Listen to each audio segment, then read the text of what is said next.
Hello and welcome to the Lifestyle Show with me, Pam Joseph. Now, keeping in line with government social distancing rules, etc., etc., etc., we're viral.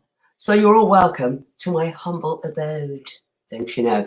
Okay, once again, huge thank you. You guys keep doing it, and it's making us feel good. It's making us feel as if, yeah, this was the right time to come back. You keep sending us your well wishes and what have you. Keep that rolling. You know, we want to keep patting ourselves on the back so we know we're doing something right. Thank you ever so much for that. Now, for the next few hours or so, I'm just, telling you guys, please stay in tune because this is a hot show. It really, really is. So please stay tuned. We're going to entertain you. My guests and I will entertain you. Okay, so it's all good. Now, you're very welcome to interact with the show, your comments and whatever. We like to hear from you. We like to know what we're doing right, maybe what we're doing wrong, whatever, but it's still good and we want to hear all what you have to say. So you can do that. Various ways you can do that. Message us via the YouTube platform, Lifestyle TV show, Facebook page, Lifestyle on Ben, or email us. And that's lifestyleonben, all one word, lifestyleonben@hotmail.co.uk. It is a packed show, and our special guest today, the one and only Dave Harewood, MBE. Anyway, that's great. So he's coming up later. That's our guest for today. But we have got such a packed show. I can't even bring in Anthony at this moment in time because we've got a very busy lady who's taken the time out to speak to us, because you may remember that for the past couple of weeks, Lifestyle has been on it about the double murder of sisters Bieber Henry and Nicole Smallman at Friant Park in Kingsbury, northwest London. And we had the lead investigator, DCI Simon Harding, speak to us about the updates and things like that. Well, here's something new. We've recently been told that the two officers that were first on the scene allegedly took selfies on their phones and posted it onto WhatsApp. They have since been arrested. We don't know the charge, but they have been arrested. They have been bailed and they've been suspended. Right. Now, on that matter, now we're going above this now. So who best to speak to than the head of the Metropolitan Police Force? Commissioner Cressida Dick. Thank you ever so much, first of all. No, I'm delighted to be here. Thank you for inviting me. I really am pleased. Excellent.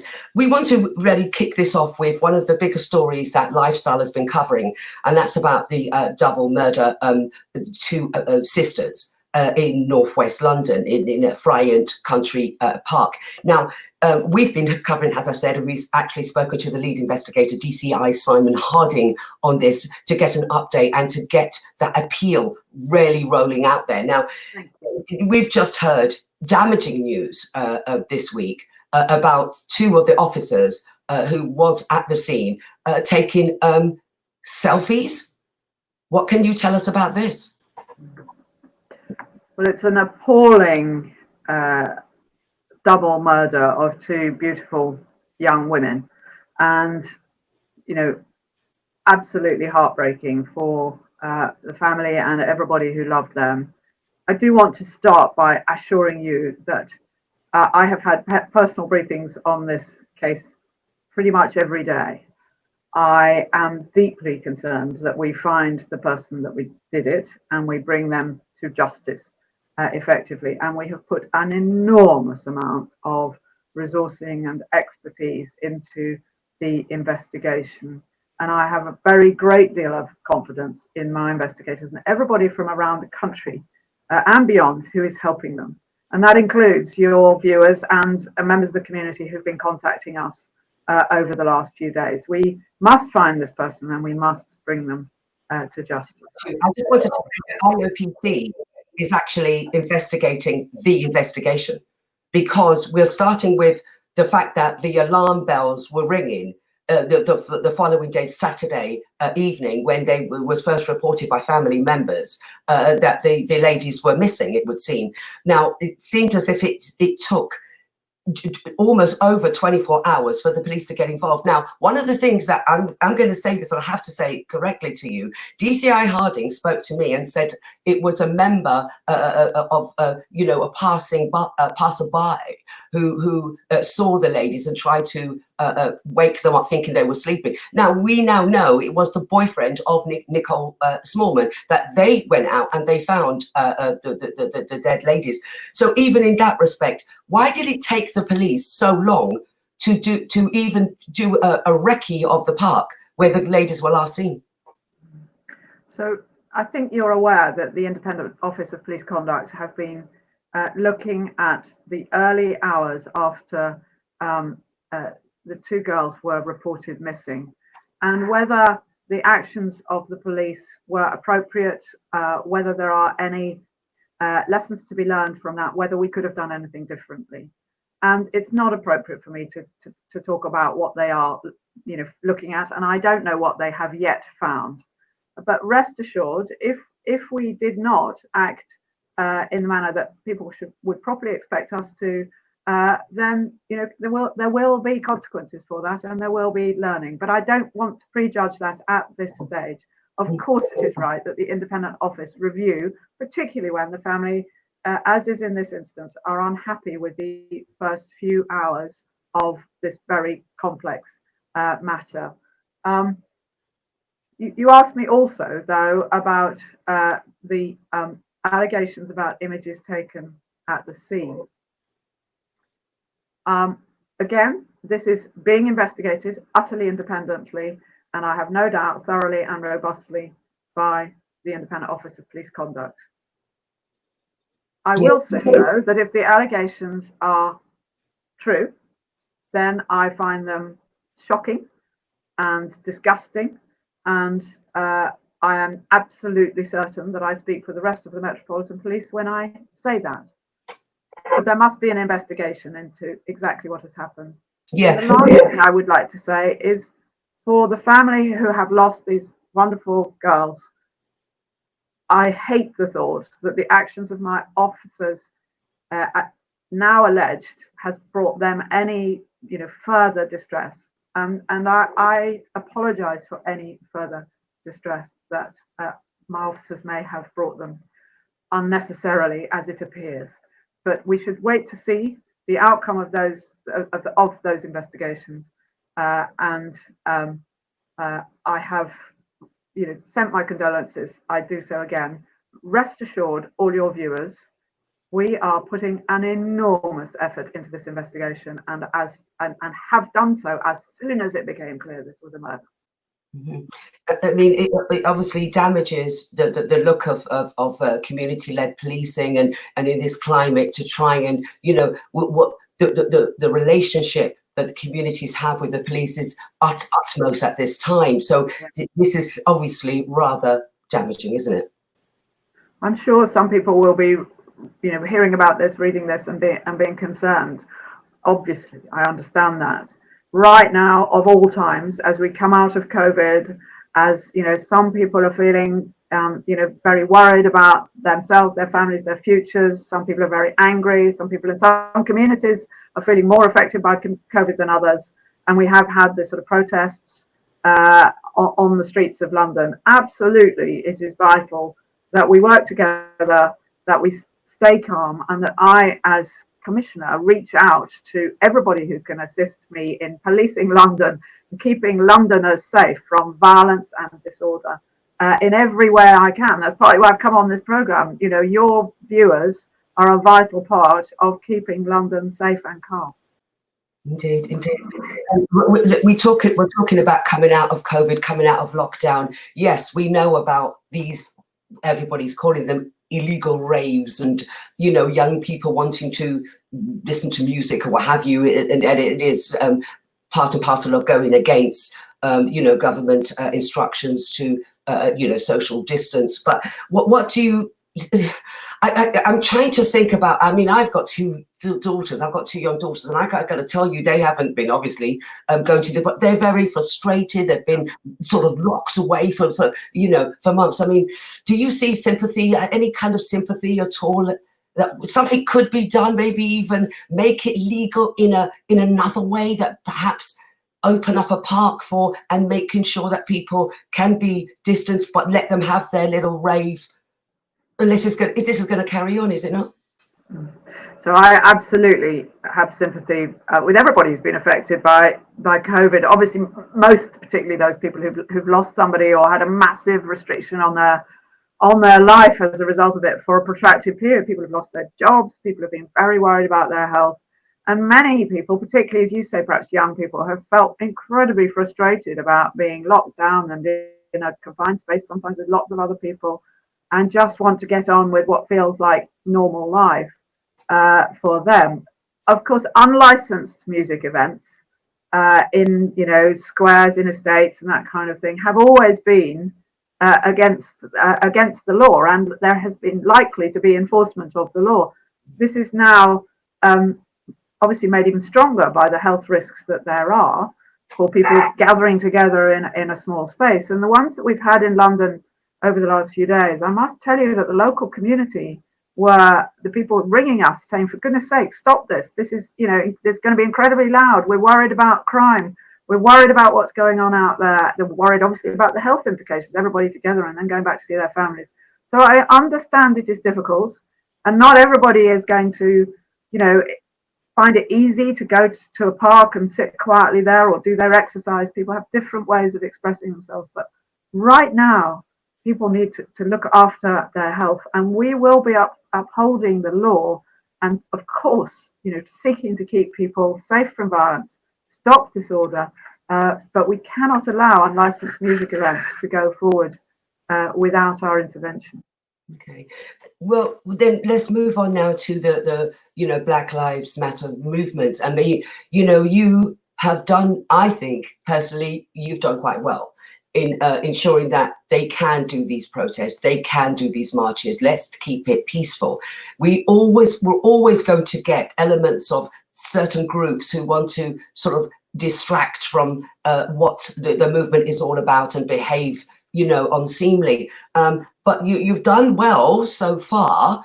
How are you going to keep maintaining this control, if in one respect, but letting the movement continue with their protests and marches?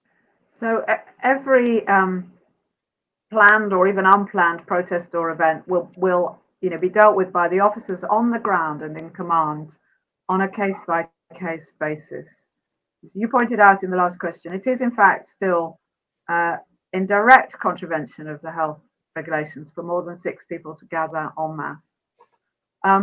But my commanders have made decisions on an hour-by-hour, minute-by-minute, often very dynamic basis to say they recognise that if they were, 3 weeks ago in Peckham or in central London, to have attempted to arrest people for failing to, and that when feelings were as high as they were, and people wanting to express their views on the street about very important issues, that would have made a difficult situation very much worse and resulted in disorder. So we will continue to look at it on a case-by-case basis. But if we don't want people to be coming out to protest, I have to say that we don't. It's against the health restrictions. And we urge people to find other ways to communicate, to raise their concerns, to protest, other than being physically on the street.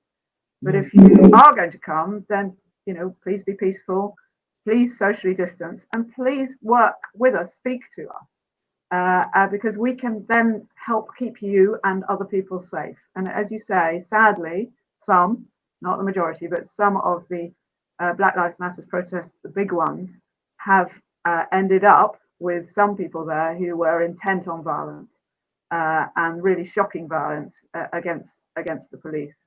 And at the end of a couple of them, people roaming about, apparently wanting to damage things and hurt other people. We can't have that. We can't have that. And we will enforce the law, and we will bring people to justice if they've done it. But I think what I am seeing is more and more people who want to organise a Black Lives Matter protest or want to come out on the street to talk about allied issues. They are reaching out to us, and they're speaking to us, and that helps everybody keep it much more peaceful. And I have noticed that. That's one thing. They've taken care to make sure that there's still sort of, wearing gloves and face masks and that. Let's move on a bit now, because I've recently seen a campaign on the television, ad campaign, a recruitment campaign, and I've seen this black lady police officer saying how important it is and how important she feels and great for joining the Metropolitan Police. I'm going to say directly to you, Commissioner, is this the right time for you to be saying, well, youngsters, come on into the police force? Well, absolutely. I mean, we have had a huge increase in the number of black and other minority ethnic, terrible phrase, forgive me, young and older people joining us. And I say older people, sometimes grandmothers and all sorts of people join us to be police officers. Not just police officers, but also, members of police staff in intelligence and forensics, or people who want to be special constables. We've had over 1,000 volunteers have joined us in the last few weeks. Many of whom are black, and that is wonderful. We now have over 5,000 police officers who come from black minority ethnic communities. I'm delighted by that. I've got them in all kinds of roles, and I'm really, really proud of them. And I want them all to thrive. And every day I bump into black officers who are thriving and finding it a great job. There's lots of different ways of entering. If you've got a higher degree, you can come in one way. It's as a direct entry detective, if that appeals, seems to appeal to lots of black women, which is brilliant. We also are launching an apprenticeship scheme this autumn. The applications are open. Again, seems to be appealing to more higher percentage of young black people than a previous scheme. So we're looking for new ways of doing this. We're reaching out into the communities. We're talking to youngsters. And I appreciate there's quite a lot of negative rhetoric around at the moment. But we all want the same thing. We all want a just society. We all want a fair society. And young people who want to make a difference should think very seriously about coming to join the police, because you can make a real difference to London and to your community. Okay, we need on that positive note. Commissioner Cressida Dick, thank you ever so much once again for taking out your time to talk to us. I hope I can say to you and for our viewers to know this, that if I could, we can call you back at any time in the investigation. If we can do that, the Lifestyle Show can do that with you. Absolutely, I'll be delighted to talk again. Thank you very much. Ever so much. Bye-bye. Thank you. Bye-bye. Right, Commissioner Cressida Dick there. And just to also tell you as well, there is an anonymous number you can call. Your calls will be treated with that. It's Crime Stoppers, 0800 555 111. 0800 555 111. Right, okay, competition details. You've got two gorgeous hampers, Dalgety teas and lustres, and you listen carefully throughout the rest of the show, and we're going to pose a question. There's going to be two questions because we're talking about two different hampers, and we had this beautiful thing for last week, Father's Day as well, with the lustres. Excellent. So we've got them up again now. As I said, listen carefully. We are also going to announce the winners of last week's competition. So we're also going to announce the winners of last week's competition, and we're going to pose two questions towards the end of the show. All right, so I'll be back after this.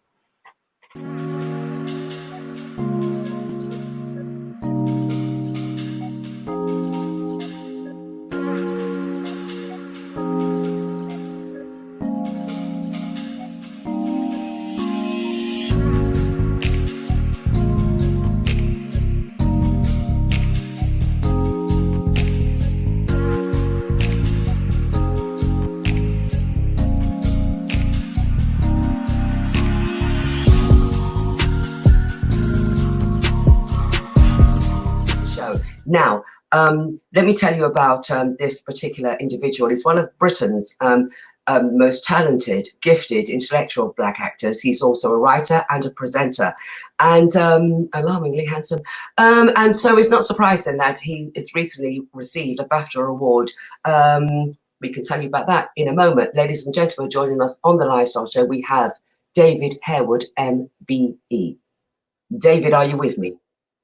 It's at least good, David. Thank you ever so much, David. And like I said, your busy schedule as well. Thank you. And I know you might be homeward bound, but I know lots of things are happening virtually. I know that because my brother's doing a lot of that as well. So I know you are still rather busy, even though you may be sort of stuck in one place.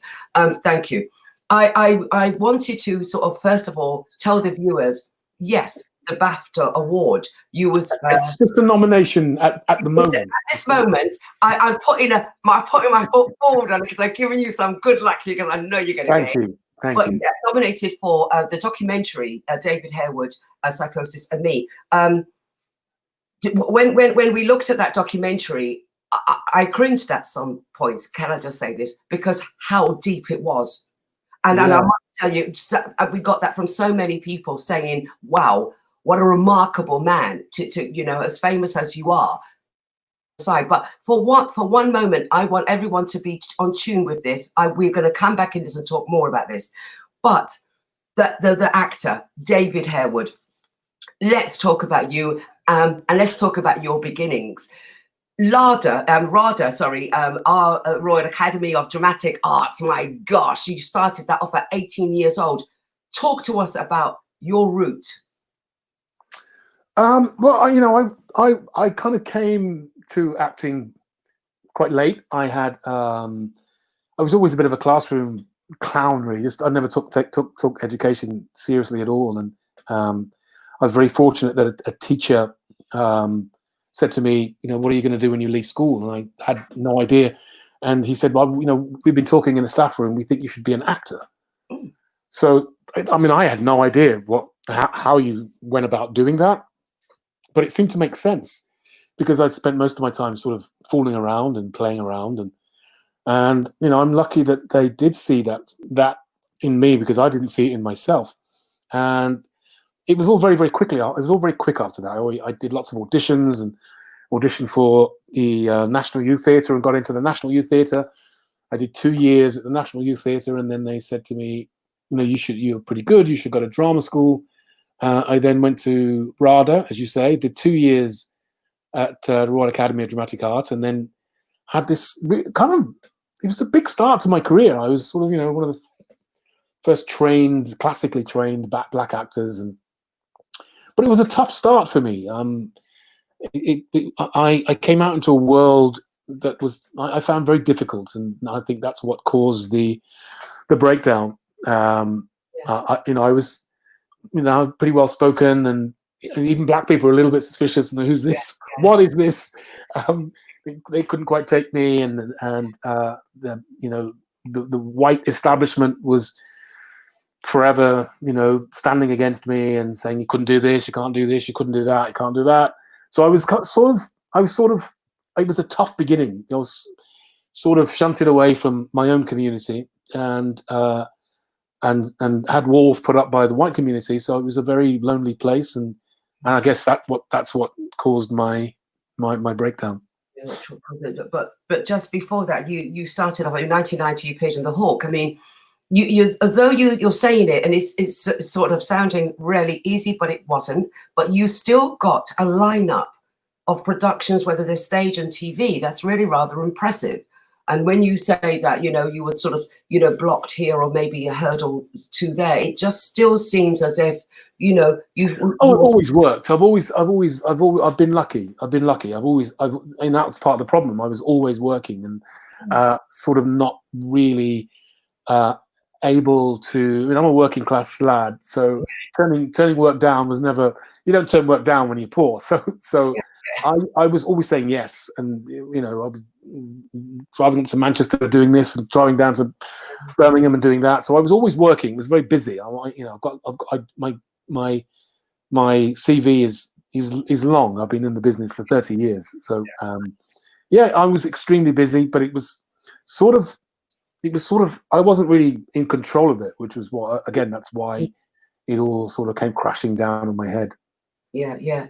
You know, when we saw you in one of I think the biggest major movie, if I'm wrong, correct me, Blood Diamond. Was that your biggest major movie, would you have said?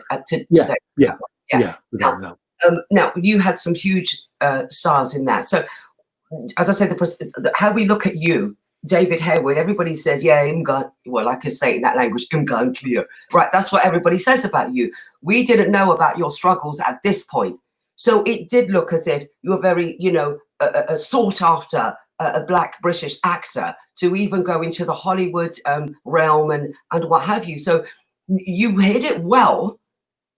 You hid it well then, because it was seemingly that there was no stopping David Harewood. No, but you know, you know, I remember being. There've been many struggles in my career, and it may look like Megar and clear, but I tell you, it's been very, very tough. And you know, I reached a point in my career when I knew that I was on the downward slope. I mean, I know I was very busy at one point, on television and doing lots of dramas on television, but then it really stopped. And you know, there's a whole new generation that came up underneath me. You know, Adrian Lester and you know, all the younger generation. And as soon as, you know, this is a very fickle business, and you can find yourself on the downward spiral very, very quickly. And that's what happened to me. I remember going to see the premiere of Hustle, which was Adrian's new show, and I bumped into Don Warrington, and classic Don Warrington, loved Don, who I used to watch when I was growing up, and he said to me, I don't know if you could see it, but he said, be careful for when it stops. Just be you know, because it will stop. Just be aware that at some point it's going to stop. And it had for me already, because I was never called for Hustle, and then when I did Baby Father, one day we were sitting around on the makeup bus, and Don and Will and Fraser were all talking about this part that this leading role that they'd all just been up for, and I hadn't even got a call, so I knew that my time had come, and that the business itself was saying, you know, we want somebody new.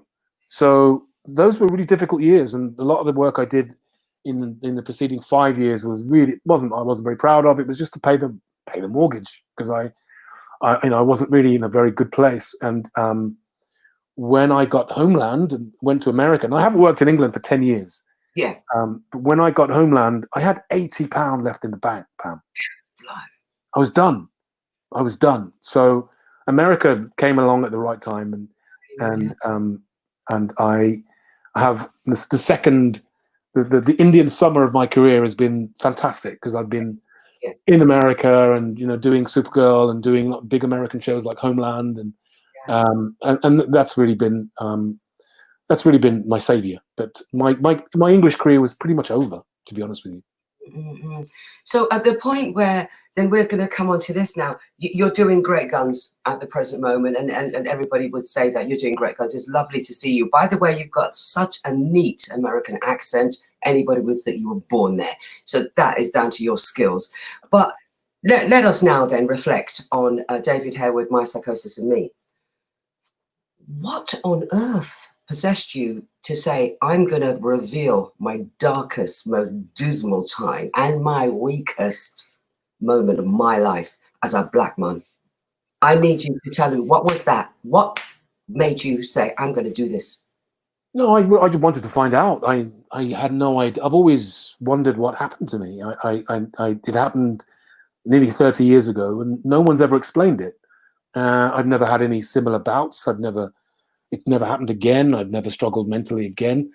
But I've always wondered what that was about. And so when I tweeted about it initially and said, on the World Mental Health Day, I just tweeted that, you know, as somebody who's had a breakdown and, you know, come through, just want to say, everybody, just, you know, look after yourselves and go easy on yourself.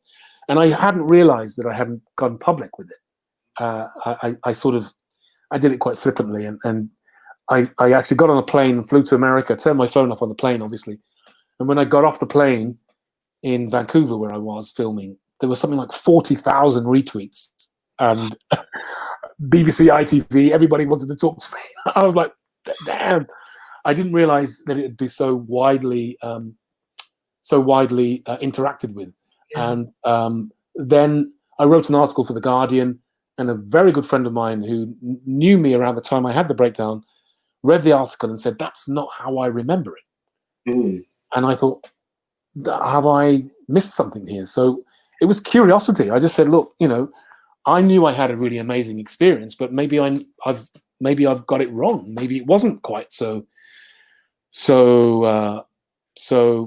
enjoyable. And I must admit, the filming took me by complete surprise. I wasn't expecting that, because I actually thought it was a really positive experience, but I forgot just how shattering it was, and I forgot just how scared I was, how out of it I was. So all that filming literally was a complete surprise. I wasn't expecting to get that deep. I was in a very vulnerable position in filming it, and I really worried that I was suddenly doing a documentary that I didn't want to do. But I faced it, and it's helped so many people, Pam. That's what's really wonderful. That's what I was so many people, and really started a conversation. And since doing it, I've realized that actually there are a number of Black people, particularly Afro-Caribbeans, who that happens to in this country. This is a very difficult environment for us. Taboo, though, David, with the Black males, they they don't like to show their weaknesses. They like to keep that inside, locked in tight, and it can We are make 4 times more likely to be sectioned, 18 times more likely to 10 times more likely to experience mental health issues. And it's something like in between 2 and 18 times more likely to be sectioned and restrained, sectioned, and medicated. So there are we are the highest ethnic group when it comes to mental health in the country, and there's got to be a reason for that. And my father had a breakdown, so I understand that this particular country is a very difficult environment for Black men. Well, was it not true, Jeff? Part of the reason why you said you went down that horrible dark route was because of racism. Racism had a lot to do with it, without a doubt. Racism does have a lot to do with it, and it's not just overt, but the subtle ways. Not getting a job, not getting on, not being able to provide for your family, not being able to develop your career. A lot of those can just slowly start to build up. There's stresses that start to build up in people, and sometimes that dam breaks, and it broke for me. And you can find yourself suppressing some of those. When I screened the documentary in Streatham, just before it went out on the BBC, after it finished, there was a line of young Black men, a line of guys just lined up and wanted to speak to me, and I had to deal with a few things, and then I spoke to them. All of them were currently experiencing a manic episode. I could see it, and they were saying, yeah, so I feel like that. Do you think I should stop smoking weed? Do you think I should stop? And they were clearly experiencing an episode, and I just said to them, dude, first thing you need to do right now is stop smoking and get some help, because I know it feels exciting, and that's what happened to me. It feels exciting. You've got a rush of dopamine in your brain. You're not sleeping. You've got some wild ideas. Some of them you might be writing them down. You might be drawing. You might be, talking lots, talking very fast, having slightly bizarre ideas. And it might seem exciting, but you're in danger of losing it. And that's when early intervention is very, very important. So that's what the documentary stressed was that the earlier you can get help, the quicker you can recover. Yeah, and you've really achieved what you wanted to achieve, because a lot of these guys are looking at you saying, right, I am going to sort this out. I am going to do that. I hope so. And I get, just the other week I was in Tesco's, and some lady just said to me, "Excuse me, but I showed your documentary to some disadvantaged kids, or really at-risk kids, and all of them were glued to it, and all of them, after it finished, said, I need to go and get some help." And she said all of them just said, when they saw it, they knew, they recognized themselves in what I was saying, and they all went to get some help. And that's, for me, that's the best thing. It's the fact that it's encouraged Black men, to recognize when they might be spinning out of control, and recognize that they do need to go and get some help. And just burning weed and staying up all night you're not going to find the answer in substances. You've got to go and get some help. So you have become a mental health ambassador, and well done to you. And of course you should. But okay, so moving on from there, what you're doing now, we know is lockdown, and you just said it's given you a lot of time to do a lot of things. Can we ask you, for the back end of 2020, or maybe just looking at 21, what are your ideas? What are your projects? What's going to be happening?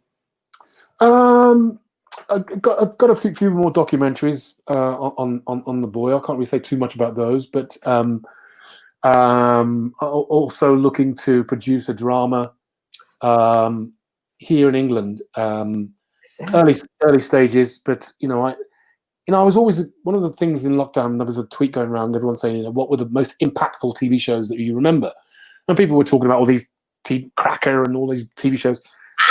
And I always remember as a kid seeing Roots, Alex Haley's Roots. And it was just so powerful. Big man. And I just thought to myself, well, why isn't there an English version of that? Because we had a different struggle, but we've had a struggle in this country. So I'm trying to do something around that, and hopefully, I can get some traction on that idea. I think that's a brilliant idea, and you're right. Why hasn't anyone else thought of that? But then it had to be David Harewood that would think of it. So there you go. There you go, David. We could talk for the longest time, but we have to wrap up. So what I'd like for you to do for the listeners, to give every kind of social media outlet that they can read up about you, read up what you're doing, read up everything, and also that they can look at, who hasn't done it yet, where they've been under a rock, I don't know, to actually get in tune with David Harewood, My Psychosis, and me. So there you go. I don't know where you can find the doc. I don't know. It might still be on. It might still be on BBC Player. It's on their website. So it's on their website. So you can probably log in and watch that. You can find me on Twitter, David Harewood. You've just tap in David Harewood. You can find me on Twitter. Same on Instagram, just David Harewood. Website David Harewood at davidharewood.co.uk. Just look out for me. You can just find you on Google with David Harewood. We see everything. And once again, can I say to you that when you have now finalized, you know how much people are going to be putting money into this as well. David Harewood Roots UK style, right? Can we get the scoop on it, please? No. No, it's early days, and I don't want to give anything away. It's just an idea at the moment. So, we're trying to see if we can make it happen. But you have to go. Well, thank you for telling us about that. Anyway, thank you indeed. And looking good, David. Take care, you and your family, and no doubt we'll see you before the end of the year. Okay, great. Thank you. Nice one. Thank you, David. Bye bye. Bye bye. Wow, what can I say? Maybe I should say you heard it here first.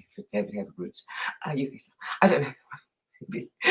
Who knows? Okay, absolutely fantastic talking to him. What an inspiration. Absolutely, what an inspiration. And, there's a lot to be said about, the talent that we have in the UK. This is homegrown talent. And it's huge, and there's many more. And this is what we, Lifestyle, do. Put them on the platform, make sure that everybody knows. It's from the UK. This is born and bred UK, doing excellently well. This is beautiful.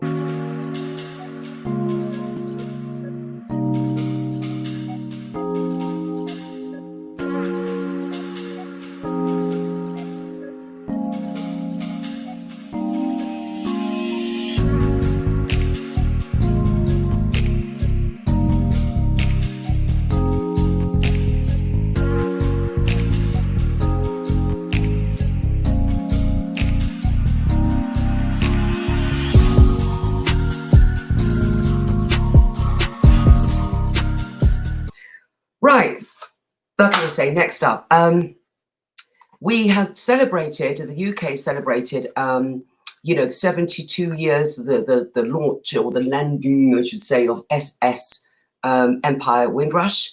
And, these people were invited to come onto the shores of UK, help rebuild the country, getting jobs and doing that. And it was all rather great and wonderful.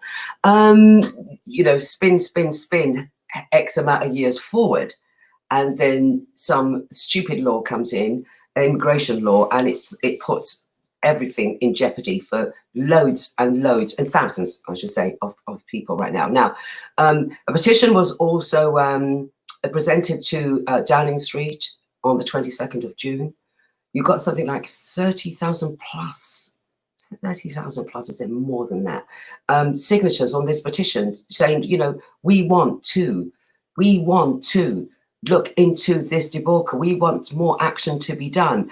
This horrible 130,000 plus signatures on this petition. You can see who represented, some of the members there that represented and handed that box right there over the Downing Street. Calling for action to really address failings. I spoke about earlier about the compensation debacle that's going on right now. You know, you've got something like nearly 1,300 people had signed up or wanting to claim compensation. Only 60 people have been given compensation. It's really rather ridiculous. Anyway, joining us at Lifestyle, we got a familiar face to the Lifestyle viewers, but he's also a victim of the Windrush generation scandal. We introduce, once again, I haven't seen him for 2020 yet. So Paul Phoenix, founder of Black Pupils in Education. Mr. Phoenix, sir, how have you been? Long time. Hi. Well, actually, it's Black Parents in Education. Black parents now. Oh, sorry, Black parents. And Okay. we're working at the moment on a project called London Vibes. That's spelled VYBES, London Vibes. Excellent. And London Vibes is going to be a place that people can get some news items of what's going on in the community. It's a platform, and we're also doing a radio station as well, so people can actually tune in and hear the news and see what we're about. Yeah. Okay. Brilliant. You heard me, Paul. You're looking very, very well. Oh. Absolutely. So what do you put on your cornflakes? Tell me. If I tell you, I'll have to kill you. No. But look. Let's talk about this now, because we really want to talk about the Windrush, debacle and what's going on. But I wanted a kind of human feel to it, Paul. And, this is why I asked you to come into the show, because you were part of this scandal. I just want you, for the benefit of our viewers as well, just to give us a little briefing about, coming here to the UK all those years ago when you was a teenager. Let's hear your story. Well, where do you want me to start? I mean, and you landed. Well, the first thing that struck me coming to this country was the cold. It was in summer. It was summer. It was June. I remember summer, but it was cold, and I didn't really understand the whole issue of racism. I really didn't understand it. I mean, okay, coming from the Caribbean, you may say to yourself, well, hang on a minute, sure you understand what racism is all about. No, I didn't. I experienced a racism that was so deep, so cutting, that looking back on it now, it's like, wow, it's unbelievable. And apart from being in the things we had to deal with in the army, we had to deal with a type of racism, the social aspect. So hold on a minute, hold on. You came in, how old were you? You was a teenager. You came to Britain when you was how old? I was 18 and a half. 18 years old. When did you join the army? 62. Right. So you was in the army for how many years? 9 years. 9 years. All right. So you've come to Britain, you're going to join the army, you're in the army, and then you've left the army. So when this first hit the sand now with the 2012, with this new immigration law, you're telling me after 9 years of military service. And yes, it was military service. I mean, there were some horror stories I can tell as well. So you were actually told or questioned for your paperwork? Well, actually, it happened when I applied for a student's loan, because I wanted to attend university to do photographic journalism, and I applied for a student's loan, and it says, well, I'm sorry, we can't give you a student's loan because the Home Office reckons that you do not belong here. In fact, the Home Office says they haven't got any information about you at all, period. So you are not one of us. So off you jolly will go. What doesn't make sense is that if being in the army for 9 years, surely they had documentation on you. Well, apparently the Home Office didn't, but the army did. the Ministry of Defense came up with some documentation that proved, number one, that I was invited to come here, and number two, I was here for quite a long time, which qualified me for Yeah. citizenship. Now, how that made you feel at the time was, to put it mildly, very, very terrible. Of course. Because number one, you joined up a work in a kind of work situation whereby you were expected to lay your life on the line. You know, it wasn't like another job whereby you work from 9 to 5. The idea behind this particular type of work was that at some given point in the time you would be killed. You know, and I'm okay. People just look upon that as if like, okay, fine, fair enough, you join the army, but Yeah. it's a very, very hard thing to look back on and then realize that, hang on a minute, the Home Office is saying that they don't know you. How can they forget you? How is it possible that they can say to you, look, we don't know who you are? I mean, how can they forget me? Isn't it? You know, it was a very, very, very traumatic experience, and I don't think a lot of people understand how hurt you feel when someone tells you that, particularly looking at what you were expected to do in the army. Yeah, yeah, yeah. You know, look, the inquiry was set up. The report was sort of finished in March, earlier this year in March, and 30 recommendations were set in place. Apparently, the Home Office people haven't read it all. Haven't dealt with some parts of it. Okay, so now we're saying again, you're celebrating 70 years. We had Windrush Day on the 22nd of June, Yep. celebrating anniversary 72 years of the landing of Windrush.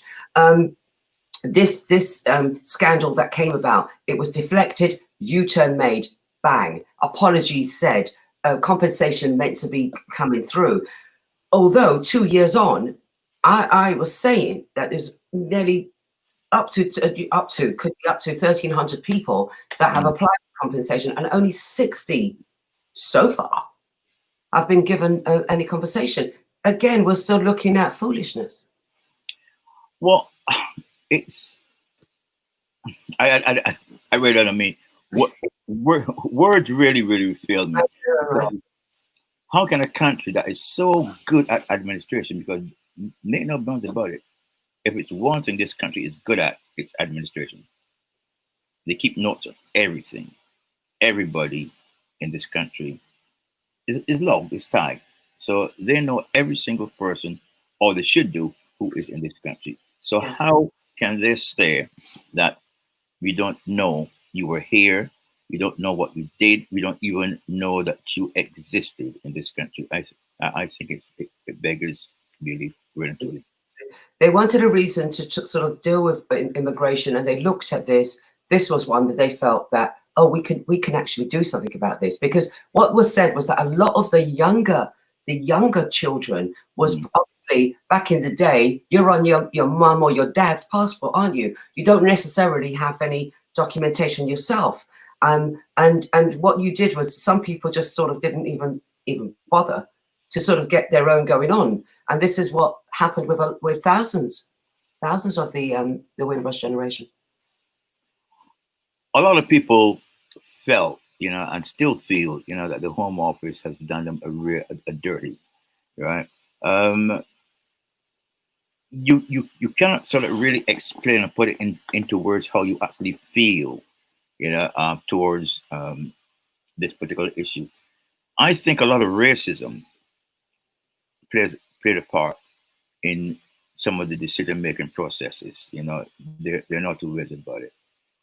And as regards the compensation, that they're thinking about giving out, a lot of the lawyers actually jump on this bandwagon, so to speak, and as regards making money out of it, it's a nice little earner, but there's not enough consideration of how the decisions made people feel, and that is the hard thing. There's so much of a kind of we don't care how you felt, but here's a few quid. keep that. Exactly so. Exactly so. One of the petition holders that presented the petition box to Downing Street earlier this on the 22nd of June, she was actually offered £22,000 compensation, and she refused it. And she almost felt as if, you know, it was so offensive, and she felt that she had been insulted. She had lost a job that she was in for over 20 years in the NHS before this Windrush Scandal came about, and she was asked to leave. She had her pension there. She intended to stay there until she was going to retire, and she lost that. So £22,000 to her was an absolute insult. Yeah. I can imagine how she felt. I mean, people, they talk about discrimination. They legislate about discrimination. They have these sort of meetings, but unless you have been a victim of discrimination, it's very hard for you to tell people what it feels like. You know, and I see a lot of projects running around, people talking about, yes, we're doing this, and, you know, we shall overcome, and all this kind of business. It doesn't really mean anything. The mere fact that someone is saying to you, because of your race, because of the color of your skin, because of who you are, I don't like you. Yeah. You know, you've done me nothing wrong. It's just the mere fact that you're, as far as I'm concerned, you're the wrong color and the wrong race. Well, you know, Paul, part of the 30, I couldn't talk about all of them. It's just 30 and I can't. So I just try to highlight as best as I could some of the ones that we could perhaps look into and rather quickly. But one of the recommendations was that was the remark that the Home Office should host a program of reconciliation events with members of the Windrush generation to enable people who've been affected to articulate the impact of the scandal on their lives. What do you think about that? I think it's a good idea, but at the same token, I would like them to be able to get as many people as they can, as they could get together. People who actually have been affected by the Windrush, and not all these hangers-on who are just on the project for what they can get out of it. And there seem to be a lot of it. A lot of people have got this idea, that idea, this project, that project, whatever have you. And I don't see a lot of victims of the Windrush actually being involved in any of those projects. That was part one of it. I mean, you think it's a good idea. The other one is that to appoint a migrants commissioner, responsible for speaking up for migrants and those affected by the system. A migrants commissioner is fine. You know, it's anything that would highlight the problems that people face is good.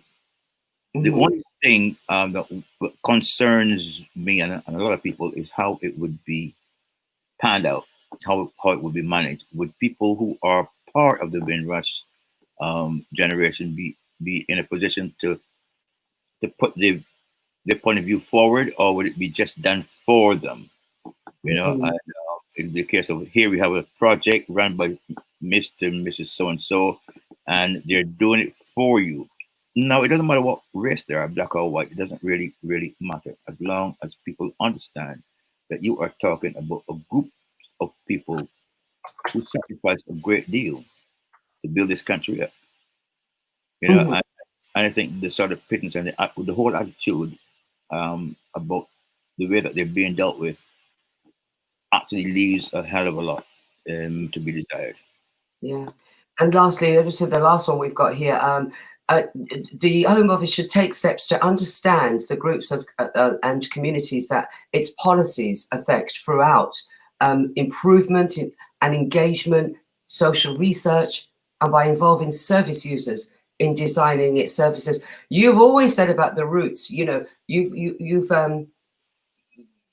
always said about what you call it, the grassroots, and get them involved in policy making issues, and you know, let us look at each kind of communities that we are about, and then get these grassroots people to get involved.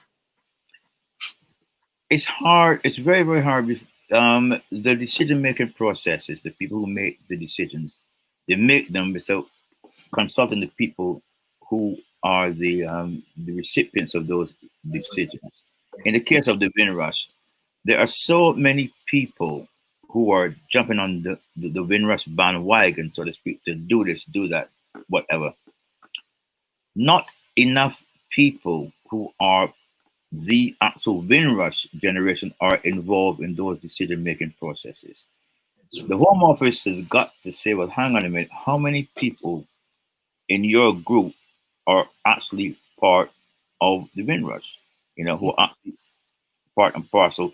And again, how many of them are ex-service people? And that is something that they miss very, very, very much. And we have not got any structure in place at the moment that looks after Black servicemen or women. And there is none, and that's terrible. That really, really terrible. It is terrible.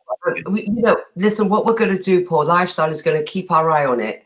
And if we call you back in again, we will, but we're going to keep our eye on this. These 30 recommendations, Home Office said they're going to comply with them, or we are going to keep our eye on it. We have run out of time on this one, Paul. So I thank you ever so much. And I know you're going to see me again before. We're going to have you on again before the end of 2020. I don't want to see you again because I want to ask you, what do you put in your cornflakes? So, Paul Phoenix, thank you ever so much. It's really, really nice talking to you again. Really, really nice. I appreciate that. Thank you very much. Thank you.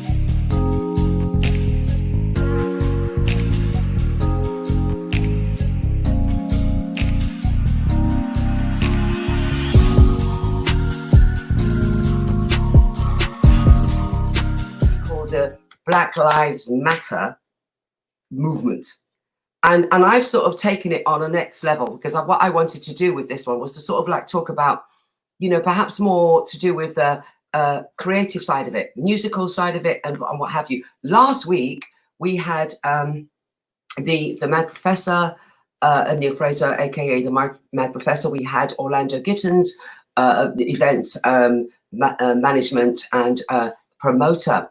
And it was great to hear what they were saying, that wanting to see what's going to happen in the music world. But this week now, we've also stepping up on that. Got an international DJ, Mixmaster J, I believe, is in the wings. And here Good evening. Lovely to have you. Lovely to see you. How are you doing? You know what? We're giving thanks. That's all we can do. We can give thanks in this time, in this serious time right now. Yeah, give you thanks. Thank you. Look, the movement is going on. I've just sort of said that I really want to now move it onto the UK shores. We know it all kicked off, what happened in America. We know that. And whatever they're doing there, we're still backing them. But I'm focusing on the UK, on our shores, and how we're moving here. Regulations here. We started to look at various aspects of pushing certain things through, and I'm coming to the musical side of things. And then, to be honest with you, Jay, I want to understand this thing as we can make some kind of headway, and perhaps I'm going to say, not use the word use, I'm going to say take advantage of what's going on. What can we do to sort of improve when it comes to musical things, whether it's radio, whether it's on TV, and get more black faces and black strategies going on? It's a difficult one because obviously it's about platforms. I think there isn't enough platforms for black broadcasters on radio, TV. You see a handful of faces, but it's not enough. For me, also, it's about the content that you put in, because it's very important about your content and the message that you're putting across to the youths of today. Yeah. I mean, last week we spoke to the Mad Professor, and somebody had said, how about look, maybe this is time to take advantage and try and see if we can do, if you will, just don't take my thing on this, but this is what a viewer said, another Choice FM, another radio station belonging to ourselves. What do you think? I totally agree. You know, since Choice, what have we had since? We haven't had anything. We haven't had anything that's what you would say black owned. Do you know what I mean? Black presenters, black broadcasters. So it might seem how can I say wrong that because of something that's happened 5,000 miles away, that a movement has now started that we should take advantage, because this should have been done a long time ago. But in what's happened now, yes, this probably is the right time to, you know, look at broadening our horizons and having something like, you know, a Choice or something like that, again, where we can hone the talents of young upcoming broadcasters, DJs, you know, TV hosts, something that can, you know, benefit our culture. Yeah, yeah. You know, can I answer your question? I called you, and the title I use, international DJ. You don't just DJ in the UK, you go abroad. Now, look, people might be asking, oh, well, he's all right then, because he goes here and he goes there, so he's all right. But talk to us a bit more about that. Have you had any hurdles in your put in place? Have you struggled? I've struggled for many years. The journey's been long, the journey's been arduous. Your face doesn't fit the complexion of your skin. It doesn't matter whether you have the talent as much as anybody else of a different skin tone. Yeah, it's just that you're black, so you're not going to go through that door. But with hard work, determination, and just being a people person, because for me, traveling around the world, you meet all nations. I've DJed in Hawaii, I've DJed in Hong Kong, America, Europe, and I don't see color. I just see music, and music brings people together. Bob Marley always said, when the music hits, you feel no pain. Now, the other day, they had the Blackout Tuesday. A lot of people supported that movement, and, you know, I'm all for it. But for me, I did my show. The reason why I did my show was to be able to put music out there, to put a smile on people's face, because music is healing. And it's very important to heal, not only for our community, but worldwide. Yeah. Do you know what I mean? So it was very important. So I have experienced the difficulties, and I think at this present time right now is an opportunity for us to use it well in benefiting our own black community. Yeah, indeed. You know, last week we had a few people, you heard about one of them, as I said, the Mad Professor, we had a few on, and we still kept some, you know, the viewers' comments and questions. So we couldn't get to read them all. So I'm going to read that. I'm looking at one that's mainly pertaining to you. And I'm trying to look at this. Right. Mary Ann from Liverpool. She says, me and a small group of friends like to arrange monthly dance gigs across the city, but we're always presented with problematic issues when trying to secure venues. The guest numbers are too high, or the musical content isn't suitable for the image. What advice can be given to help us counteract these problems? You know, you have to laugh. You have to laugh, because do you remember a couple of years ago, not even a couple of years, maybe 18 months in Croydon, that the bar couldn't, because it was playing dancehall music, and it was the crowd that it drew the attention. It was completely wrong. They tried to shut down the place, and it got completely overturned. Right now, what could I say as advice? The way sometimes you just have to just be honest and straightforward and tell them, listen, this is what I want to do. I don't have a crowd of troublemakers. It's just about the music. It's about the music. You know what I mean? And if you're honest and straightforward, I don't see it as a problem. Bar that, and I say bar that, and I've done it myself, which is I've used someone not of our black community to front the event, even though it's my event, to get round it. Because they're gonna turn around, oh, we don't want no bashment, we don't want no reggae in my club. if you're going to have a club, you have to either say you're keeping a party, someone's birthday, to get around it. But if you're going to say I'm having a reggae event, they automatically assume there's going to be trouble. There's going to be, smoking. There's going to be this. There's going to be that. You're in a rock and a hard place. You can either get someone else to front your event, or just choose a different title, not using reggae. But then you're like saying you're not staying true to yourself. Yes. Because you want to advertise a reggae event where people love reggae music and come out to support it. But what can you do if you're going to have an owner of a venue tell you, well, you've got too much people, I don't want that kind of music in it? What can you do? You're stuck in a rock and a hard place. You kind of get some good advice there. Maybe you do have to play like you do. Maybe just make someone front it. It's horrible. We don't really want to do that, though, Jay. No. You don't want to do that. And trust me,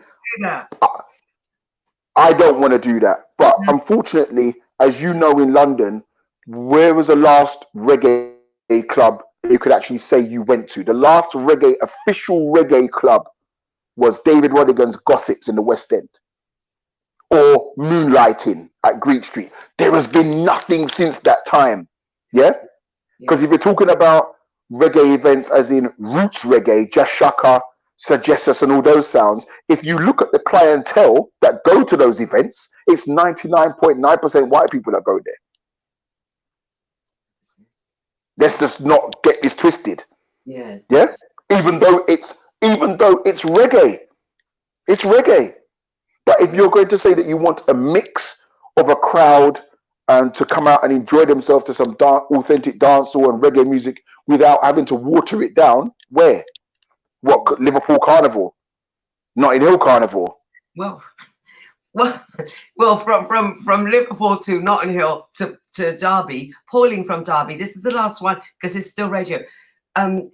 Pauline says, we know hip hop, R&B and soul has a place on UK radio platforms, but how can our leaders in the musical field really try and push forward for more Caribbean type music being played on our legal airwaves? Calypso, reggae. I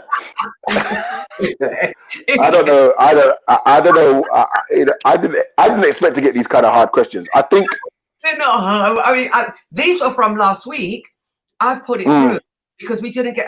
I told everyone I'll try to get as much questions through as possible. Of course. Yeah. So. I mean, how do you get around that? How?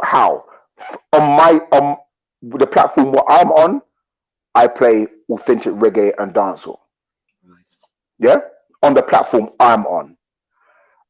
The corporate platforms then are playlisted to what they can play.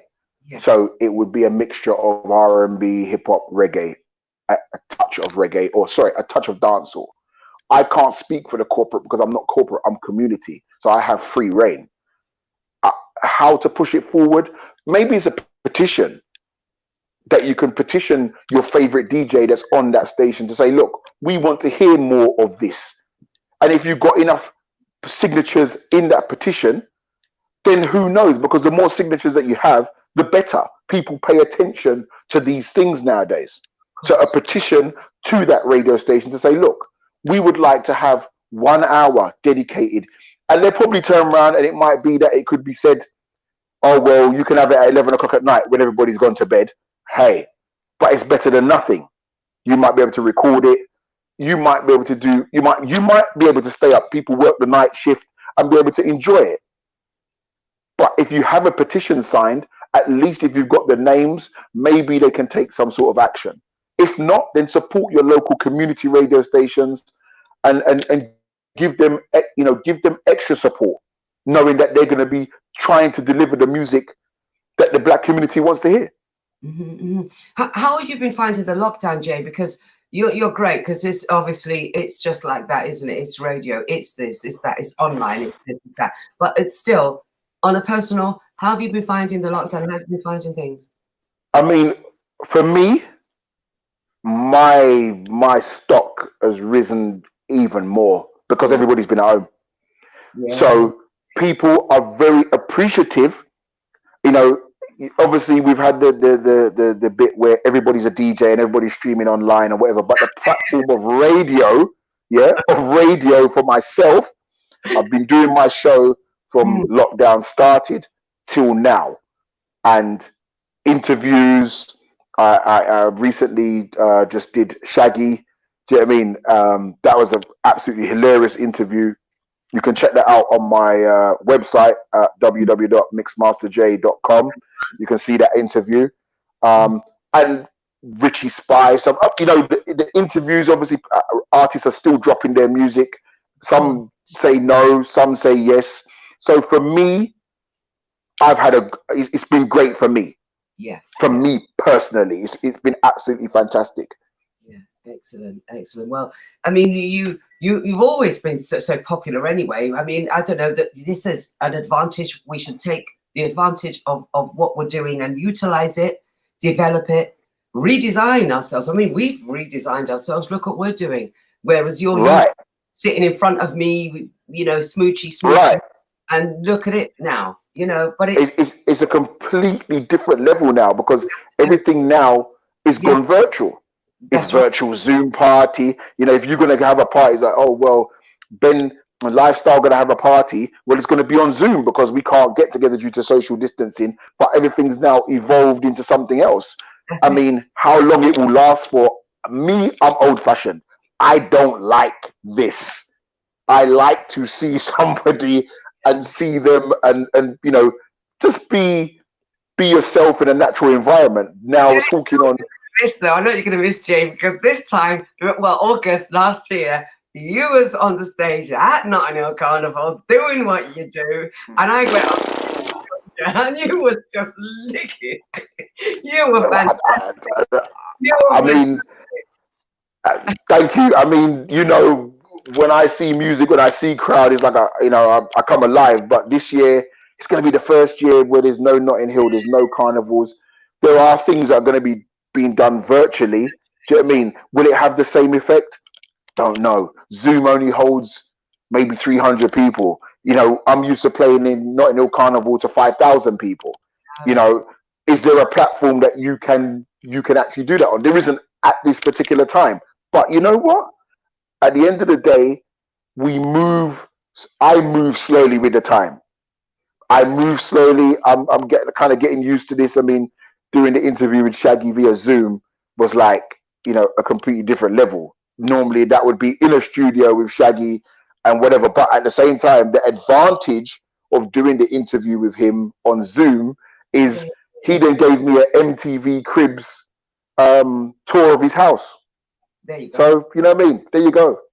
I was hoping you'd give us a tour of yours, mate. Sorry, there's been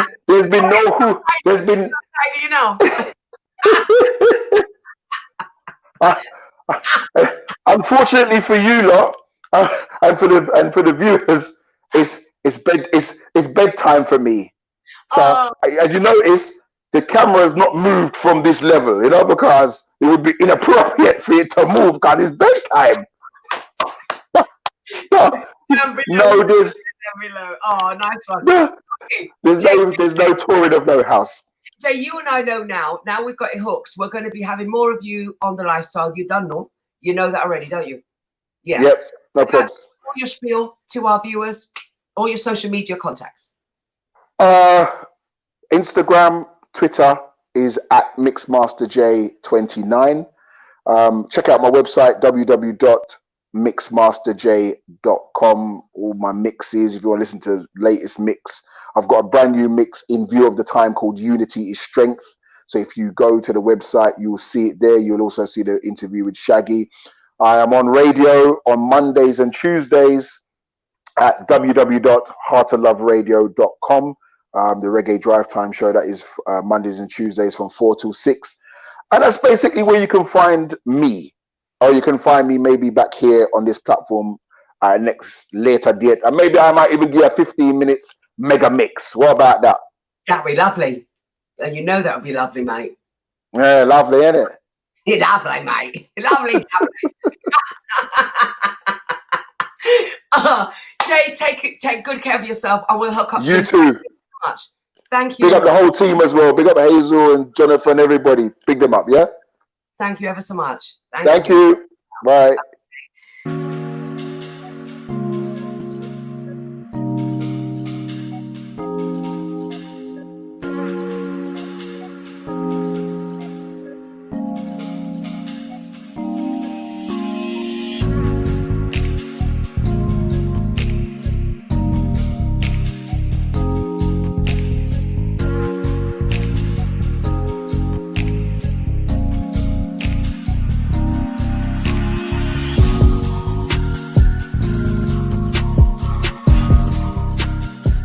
Right on. So, you know, the vibes, I'm feeling it. I'm hearing about Carnival. I'm hearing about Mixmaster Jay and everything else. So now I have to say we need to have the Dark Persuader, because I'm going to have it.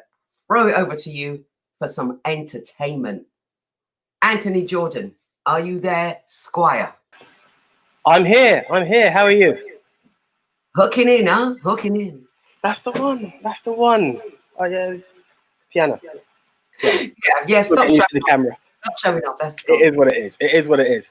Right it's one of those moments. Okay, Pam. So signing out. I will let you sign out, and I will take over from here. Thank you very much. Of course it is.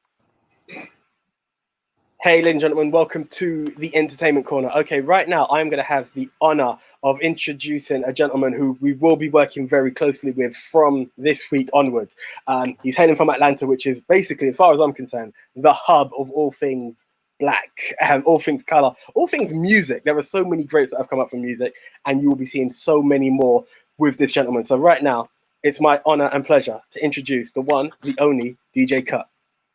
DJ Kutt, how you doing, sir? Good. How you doing, Anthony? I'm very good, sir. Thank you for your time. Thank you for coming on. No problem. Thank you for having me. No, absolute pleasure. So what I want to do with everything that's going on, some would say it's calming down, but it is something I can't have someone from ATL here with me and not ask the question. How is the States at the moment with the whole Black Lives Matter movement at the moment? How are things over there for you guys? Black Lives Matter. The whole movement is really strong in Atlanta. You know, Atlanta has a long history for always being one of the leaders when it comes to the injustice of black people, and especially with the most recent events. You know, the protesting has been going even stronger. The death of Rashad Brooks, and you know, the other police incidents of police brutality that's been going on. So it's a lot of protesting going on. You know, and it's a lot of mobilizing and strategizing too. You know what I'm saying? So I'm happy to see that, but we definitely got a long way to go. We do indeed. And honestly, one thing I'd like to just put out there to you is that the UK stands with you. It's something we've seen it. I don't know if you guys seen what has happened over here, but it's become a world-known phenomenon, and we are there, guys. So really appreciate it, and keep up the fight. We're there together. We stand with you guys. Man, we appreciate the support. You know, it's going to take the support of whoever is giving it out. You know, we definitely got a long way to go. But like others has been saying, I've never seen it as strong and as present as the current day. So I think if we ever had a chance, it's probably one of the best chances we ever had. So we definitely have to take advantage of it. Most definitely. So talking about, and I'm not saying taking advantage of it, because I Love My Plug has been going way before the Black Lives Matter movement happened, but we work with the circumstances that we're in. If it's in our advantage, you work with it. Tell us, let's start from the top, actually. How did I Love My Plug come about? How did the movement start? Me and my two brothers, Big Plug and Money Plug, we came together and formed a company because all three of us have a background in business and entertainment. So around, I'll say 2008, we all came together. Initially, it really started off with me becoming a successful tour DJ and traveling the nation and the world and having so many other gigs still in the Atlanta and the Southeast market that we formed a crew of DJs called the Plug DJs. You know, so now we've grown to close to 50 DJs worldwide, but the concentration of our DJs are in Atlanta. And from there, from the actual booking the DJs and the DJ crew and the breaking of records, it kind of evolved into the visual aspect once the audio aspect was so prevalent. And once we got to the visual aspect, it turned into Big Plug directing and shooting a lot of the first virtual videos on YouTube and other visual streaming platforms that highlighted artists and music that was breaking in Atlanta, the hip hop capital of the world, and you know, that hub for pushing urban culture.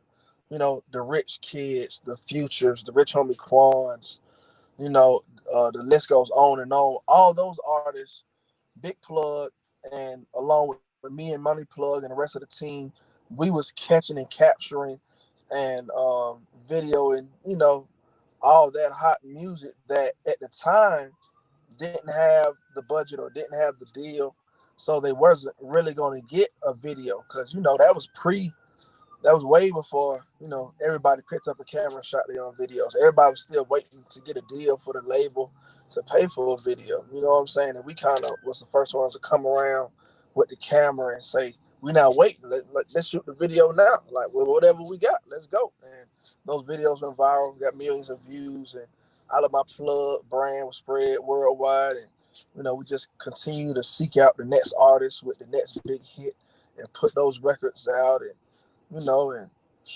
the rest is history. You know, where we at right now, it's all type of facets. I would look at us like the Virgin of the urban sector. You know, how you got Virgin and you got Virgin Mobile and Virgin Airlines and Virgin everything. You know, that's how All of My Plug is. You know, I don't think it's nothing that we don't do or can't do. That is so true, and it's such an amazing journey to hear. I mean, there were so many ways, and I love how the brotherhood came together, saw the strengths, and built something that is so strong. And the list of artists you have mentioned shows you guys are on something. But it's not just the video recording. It's not just the label. There's copyright protection. There's AR. There's all sorts. And as you said, there's a worldwide connection of DJs. Just listening to some of the DJs that you've mentioned, is I Love My Plug just based on one sector of music, or do you guys cover all genres? No, we definitely cover all genres. Like I said, we had close to 50 DJs worldwide that play in a number of various genres, that play in a number of various markets. So anything from hip hop, R&B to techno, to dubstep, to EDM, salsa. Like, we got DJs for whatever event is going on. I got a DJ that's ready for you. And whatever market you're trying to be a part of, I got a DJ that's ready for you. Fantastic! That you guys are covering it all. It shows what the industry has come and how well it works. If there's an artist who was interested in working with you guys, is there a certain process that they can go to be in contact with you and sign up? It really depends on what level that they're trying to work with us on. If you're speaking in perspective of us managing or signing artists and really putting a push behind them, those artists are really sought out from us. You know, we really find those artists, because what we're really looking for are artists that's, you know, already moving at 15, 25, 35 miles per hour, so that we can put gas on the fire that they've already kind of birthed and kind of maneuver and lead them away, lead them down the trail and show them what it's going to take to get them to the next level. You know, because it's just the current climate of the music industry. You know, nobody's really taking artists from 0 to 100. You know, it's just the current climate, to be honest with you. That's a whole nother conversation. I hear you, and I will be touching on that shortly. But so if there's an artist who's wondering, what advice would you give to any artist who wants to get in contact with you guys? What is that fire that's needed? What is that 15, 20, let's call it 50 miles per hour that they need to get to before getting in contact with you guys? I mean, the first step is really creating a brand, you know what I'm saying, for yourself. You know, if you're an artist and you're looking to be seeked out from I Love My Plug, then, you know, we want to hear about you. You know what I'm saying? So, you know, either hear about you, create a brand for yourself as an artist, or, you know what I'm saying, get a single out there. You know what I'm saying? If we don't hear about you as an artist, we want to hear about your song. Like, we might not know you as an artist, but if you got a banging song, then we're like, hey, is that so-and-so that sings so-and-so? You know what I'm saying? You know, any one of those two would, that's definitely going to put you on our radar, you know. If we hear about you or we hear about your song, then you're going to hear a call from us. That's nice. That's fire. That is fire right there. So we talked about this current climate, and I mean, we could go on for a while on this, but how difficult or how easy has it been for I Love My Plug, the music industry in general, to operate with the current lockdowns that there are across the world? It's definitely been a change, you know. To our advantage, we work in the audio field, so you don't have to actually physically be in front of your consumer for them to, you know, actually partake in your audio, and you can monetize, you know what I'm saying, without being directly in front of them. Not saying that, you know, the live aspect and not being able to be close proximity or have large gatherings haven't affected the market, because it definitely has, but, you know, it's not completely dead, and it's room for evolution within the virtual space, you know. So we definitely been taking advantage of that, you know, whether it's going live, whether it's putting out more content to be streamed, you know, just been taking advantage of the whole digital space. No, And, by all means, DJ Kutt, I love this. And as I said, we will be working very, very closely, and there's going to be a lot out there. For anyone just wanting to learn a bit more about I Love My Plug, can you just give us some info for you guys? yeah, I mean, we have a website, ilovemyplug.com. That's probably the best way to get an overall feel for everything that we do. Because like I said, it's really nothing that we don't do and nothing that we can't do, from anywhere from management, music publishing, sync licensing, marketing, touring, merchandise, film. ilovemyplug.tv. Just check it out. ilovemyplug.com, ilovemyplug.tv. You can get a good feel for everything that we got going on, as well as the social media, you know, at I Love My Plug on Instagram. Yeah. Perfect. Great stuff. Thank you very much. So, as I said, this relationship is building from now. I think loving it all. Loving it all. Guys, keep up the movement. ATL is the hub. So I'm glad to have that connection with you guys, and looking forward to talking to you again in the future. DJ Kutt, we will catch up again in the future. But until the next time, thank you very much, my friend. See you. Man, thank you, Anthony. Can't wait till the next time. That's a pleasure. Looking forward to it. Thank you very much. Stay safe. Black You too. Lives Matter. All the way. Thank you very much, bro. Okay. Yes, ladies and gentlemen, that was DJ Kutt.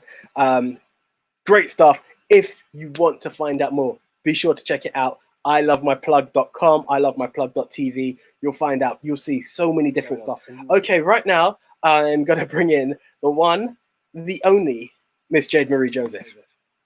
Jade! Hey, how's it going? I'm good. I'm good but nervous. Like, I know last week I had a little piano lesson, and your mum was about to interview you. Just as she was about to ask a question, I jumped back in and I told her, go away. Now I'm seeing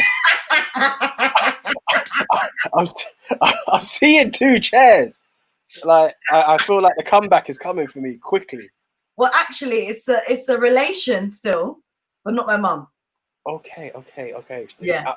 Do I need to feel threatened? Is it on a good side? Am I getting dissed? Where are we going with? Well, you know what? Let's just see how she feels. But no. I'm very,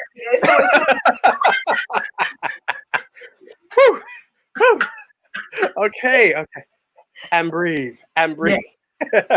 Okay, so who is the young lady in question that we will be seeing Her today? name is, she goes by the name of Jade-Marie Joseph.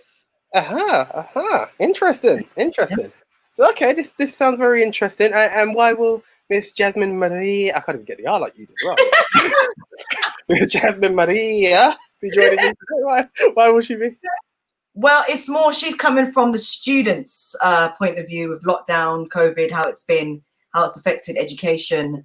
So yeah, it's be interesting just to hear a bit about that and like where she's going with it all, and if she's afraid of going back into education because things are kind of getting back to normal now.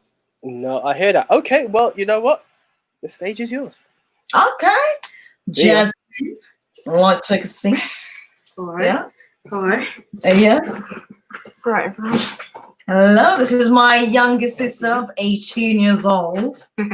Yeah, so Jazz, I just want to talk to you obviously I know everything, obviously. Yeah. But in terms of obviously as a student and for everyone else, I mean, okay, you pretty much finished college now, but how did the ending of college go for you? Talk about that process. So it ended quite abruptly. Like I didn't get to see my friends. It literally was like, oh, we came in one day, the next day we found out we can't come in again. And that was just like, raw, like this is the last time I'm gonna see you guys. It got a bit serious. I was like, okay, that's peak. This is the last time I'm gonna see you guys. This is sad. And that was it really. It just ended like that. And then we heard after that the work that we were doing at the time didn't mean anything to our grade, which was even more annoying. Ooh. So we realized all the past work is the work that we're gonna be basically tested on. And it was It was pointless. it was really pointless. And we were all fuming, we were all angry. And I know that our teachers couldn't do anything about it, but the fact that they knew about it before they did all of this, and then we were doing work for no reason. Yeah, Is it what was just, it got more annoying. Yeah, so in terms of obviously, you obviously finished college now. And now your next step is university. So what university and what are you studying? So I'll be going to Brunel University. I'll be studying film and TV, which is going to be the same thing I did last time, but it's going to be more harder, more intense, more work that I'll be doing without teachers' guidance, basically. And it's just going to be a hectic time. It's going to be a new thing for me because I have to meet new people, be around a new environment. It's just going to be, it's going to be definitely really new for me. Yeah. And the college you went to? Yes. It was Stanmore College. Stanmore College. You went there as well. I went to Stanmore College, guys. Yes. I did acting, You did go there. obviously. But they took that course off because, they just wanted to. They took the course Right, off. yeah, they did. It's right. No, I made it up. You did, yeah. So Stanmore College, Yeah. obviously, you had a great time there, even though unfortunately ended kind of prematurely. Yeah. But it gave you the pathway to end up in Brunel. Brunel, as we all know, is very prestigious. Yes. So in terms of now, are you scared about university? And are you? Because I mean, you haven't been college since March. I know. Now you're not going back until September. That's a very long time. Very long time. What's it going to feel like being in an environment with all of those people? How do you feel about all of that? It is quite nerve-wracking. It's a new experience for me, and they're going to be around different people. But I'll get used to it. It's something that you have to do every 4 years, basically, with us anyway, because I had to go to college last 4 years, and it was new for me then, and I got to know many people. So yeah, it was. College was 4 years. It was 4 years. I think it was. I'll say it was. What's happening? Girl. Sorry. No, college was 2 years. 2 years. It was 3 years. Right. Yeah. 2 years, not 4.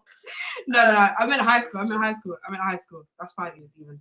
Yeah, but it's a new thing, and I'll get used to it. It happens. Yeah. Okay. Yeah. So I mean, look, they're saying there's going to be potentially a second spike in October, as we've all kind of heard. So, what's your views on that? Do you think? Because I think you told me actually something like there may be a chance they may not even be opening. Yes. So I heard from other people saying that if there's still the outbreak going on around September, they're not going to open until next year, which is again another long break, which is crazy because I need to get back into work. I need to be in a working environment. Yeah.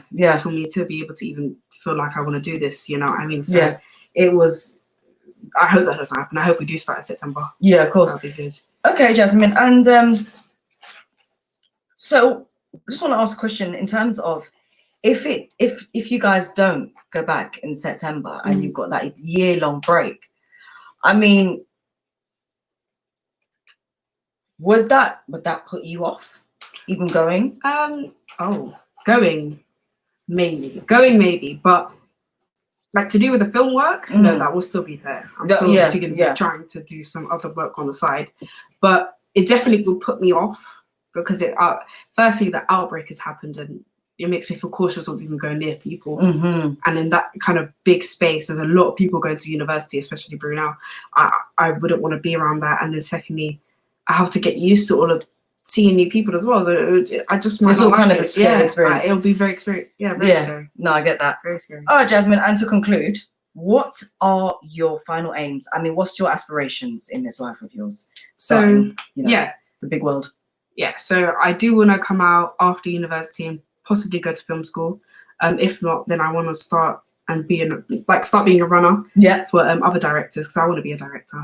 And if that doesn't work out, I do have a plan B, which is to be an editor, which it'll be quite fun to do that as well. Yeah. So I've got two routes, and either way, I'm just hoping for the best. And that's my final ambitions, to be honest. Yes. Great. So just remember the name, Jade-Marie Joseph. Yes. Get to know. Hollywood actress will be. And Jade-Marie Joseph. Hollywood female Steven Spielberg director. There you go. How about that? We like that. Yeah. That's what we got going on. Sorry, see you later. Okay, back to you, Anthony. Am I just leaving? Do I just leave? Oh, it's there. Don't have it. I'm not even letting you leave the screen until she. Nah, that's deep. Don't have it. I know, I get on her nerves. That's deep. On TV as well, you know. No. Do you know what's going to happen, innit? You know what's going to happen, and I'm calling it now. Accuse me of giving her ideas. She's going to make it big in Hollywood. So will you. She's going to cast you in the film, and she's going to make you look bad. You just put it on. You know why? Oh, there was. I know you would do that. Yeah, I know you know what I'm saying? It's cool. Karma has a way of catching up. But Jasmine, on a real, never knew Maria, by the way. But anyway, just on a real, sorry to hear that the course got cut short, but congratulations on the admission. Brunel is a top uni, and like I see great stuff. You know, if your sister, your mum, your uncles, and everybody else in the family, aunties, the legacy continues. So I'm loving what I'm hearing and seeing. And, you know, it's top stuff, and keep at it. Yeah, it's in you. It's in you. So that's great stuff. And I do feel kind of no. I was going to ask you questions, but you're done, Jade. All right, ladies. Before I do cut you off, I'm gonna blow you this one, Jade. Can we have contact details, social medias, and all details? Yeah. So as well, mine is at Jade_Titch. That's on my Instagram. My Twitter is at JadeM_actress. And Facebook is Jade-Marie Joseph. And Jasmine? My Instagram is at Jasmine. It's 2 N's and 1 M _ Yeah. And then my Twitter is Jasmine 2 N's MX. Yeah. I know. Do you see how I done that? I kept you on the small screen, and I made sure you got the big screen. It didn't come back to haunt you. It's all good. Now, ladies, keep up the good work. It's fantastic stuff. Jade, I will catch you next week. Jasmine, if you want to push her aside and come in, it's up to you. No, great stuff. And I will definitely catch you next week. All right. Thank you very much. Thank you. Bye. Bye. Right, ladies, ladies and gentlemen, that was 2 fantastic ladies doing some great work in the media industry and stuff to look forward to in the future. Jade-Marie and Jade-Marie Joseph, 2 very powerful names to look forward to in the future. Right, so we've had our interviews. Now it's time to bring the music. I'm not even going to introduce them. These videos are going to go back to back. So enjoy. So you never know. Come on, you never know. Hear my voice Jamaican. Not because we look so cool and I'm a Ray-Ban. Yeah, real vibes man I promote. Some of them no know me but them ready for salute. You know them can't cut with vibes. More love, more life. You know them can't cut with vibes. More love, more life. Them can't cut with vibes. We got it in we blood. Roots up in anytime we touch the road. Cut with vibes. We got it in we blood. Roots up in every time. Give me the greens, but I want no bacon. And if you deal with certain things, but I want no shaken. Yo, humble you in our creation. And I don't work for praise and congratulations. Certain things we don't support. Give thanks for what we have and what we don't do without. They can't cut with vibes. More love, more life. Can't cut with vibes. More love, more life. Them can't cut with vibes. We got it in we blood. Full step in anytime we touch the road. Cut with vibes. We got it in we blood. Full step in every time. Oh, you never know. You see the black, you see the green, you see the gold, but you never know. Cause you never see the depth of the soul when we roll. Certain things we don't promote. Give thanks for what we have and what we don't do without. Them can't cut with life. More love, more life. You know they can't cut with life. More love, more life. Them can't cut with vibes. We got it in we blood. Cool step in anytime we touch the road. Cut with vibes. We got it in we blood. Cool step in every time. Oh, you never know. You never know. Come on. You never know. In a voice you should have known man a Jamaican. Not because we look so cool in a Ray-Ban. Yeah, real vibes when I promote. Some of them don't know we but them ready to salute. You know they can't cut with vibes. More love, more life. You know they can't cut with life. More love, more life. Them can't cut with vibes. We got it in we blood. Roots up in every time we touch the road. Cut with vibes. We got it in we blood. Roots up in every time. Them can't cut with vibes. More love, more life. Yes, we said them can't cut with vibes. More love, more life. Can't cut with vibes. We got it in we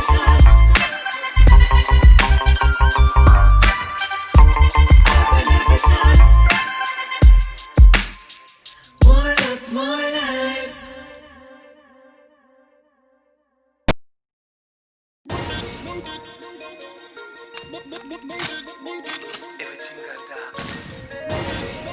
Yo.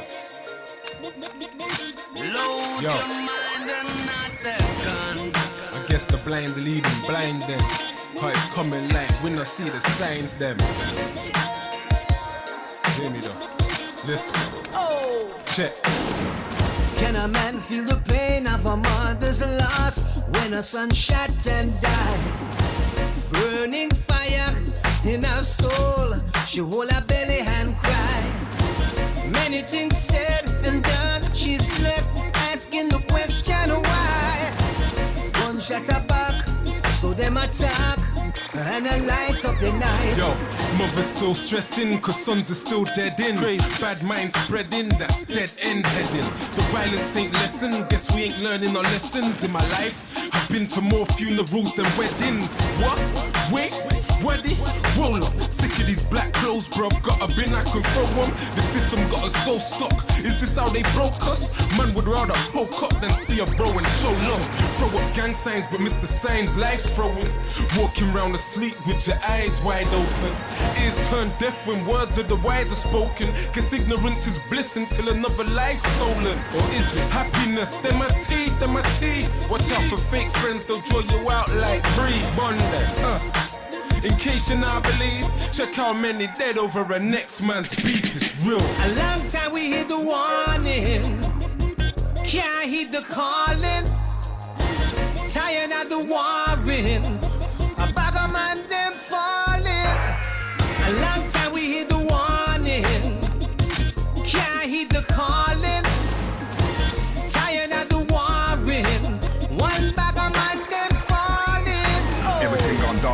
and you man murdered in the park. Gun crime, knife crime, so many youths serving big time. Look closer, you will find hypnosis of the mind. Cause a child is born blind to the evils of mankind. There lies on the media and on the Wikipedia. The poor are getting poorer and the rich are getting greedier. A bag of youths are falling, man. Doing time, mothers losing their mind. Must be a sign of the times. A long time we hear the warning. Yo, open up your eyes, violence is on the rise. Tired of the warring. Load your mind and nothing. A long time we hear the warning. Through the games, films, and media, and what they're feeding you. Tired of the warring. One bag of man, them falling. You can't stop the bullet, but you can try not there where it land. Choose life, not stress. Get your mind a vest. Bless. Mama used to think a little boy was cute. Now I'm living in a different suit. Gone bad already, rotten to the root. No recognize you living with strange fruit. Coming like the wicked put a spell on the youth. Can't tell the lies from what is the truth. Don't give a damn, them program for shoot. Take another life and no business out. A long time we hear the warning. Can't hear the calling. Tired of the warring. Must be the sign of the time.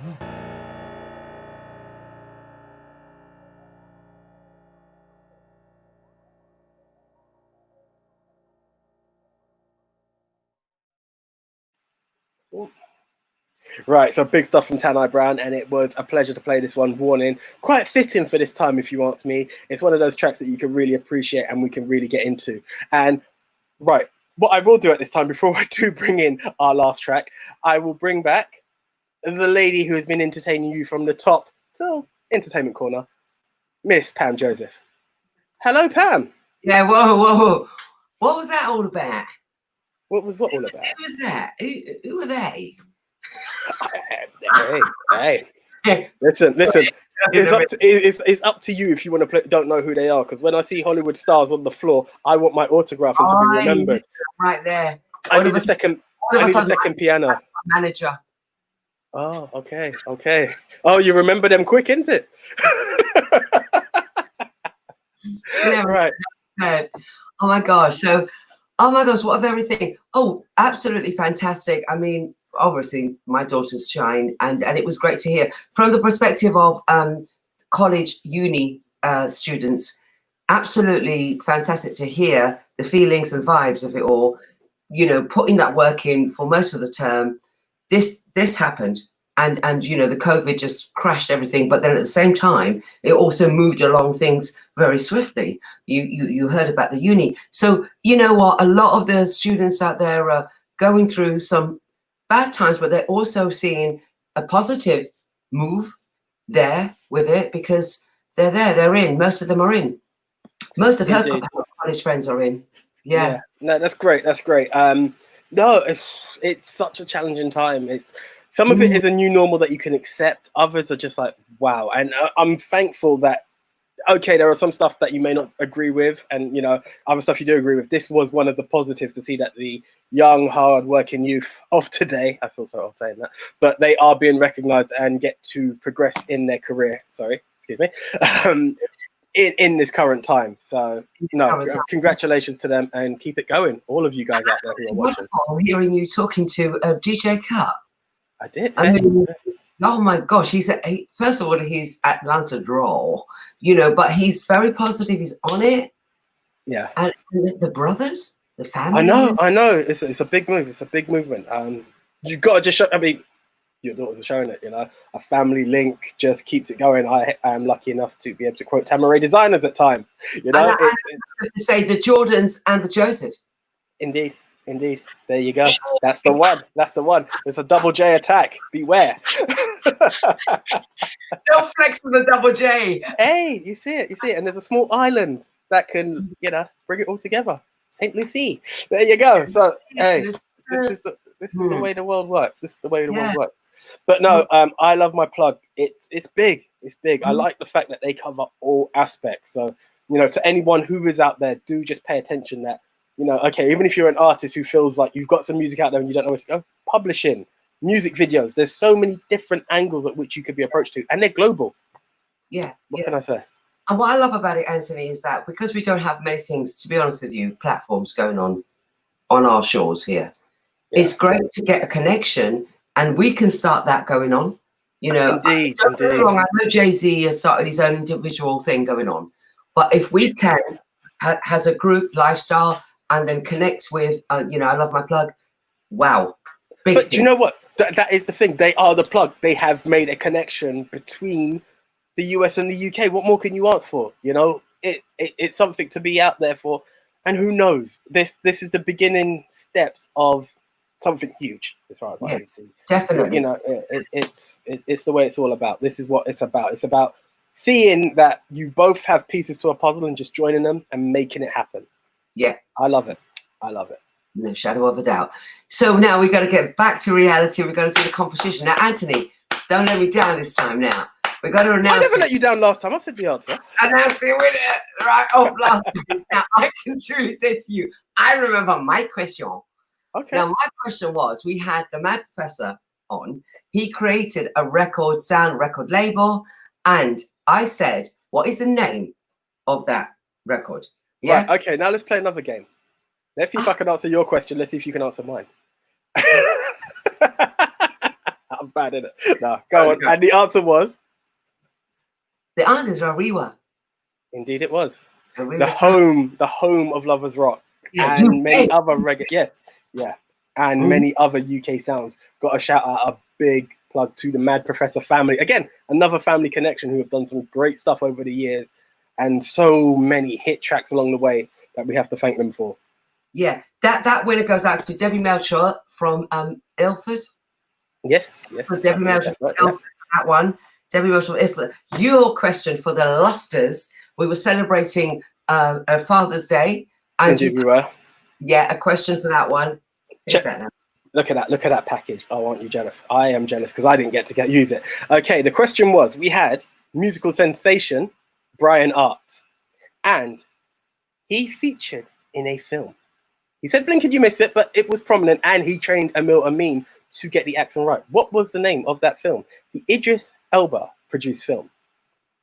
5, 4, 3, 2, 1. It was Yardi. So congratulations to our winner. Indeed, it was Yardi. Okay, we got a winner for that one. Arabella Spinola from Essex.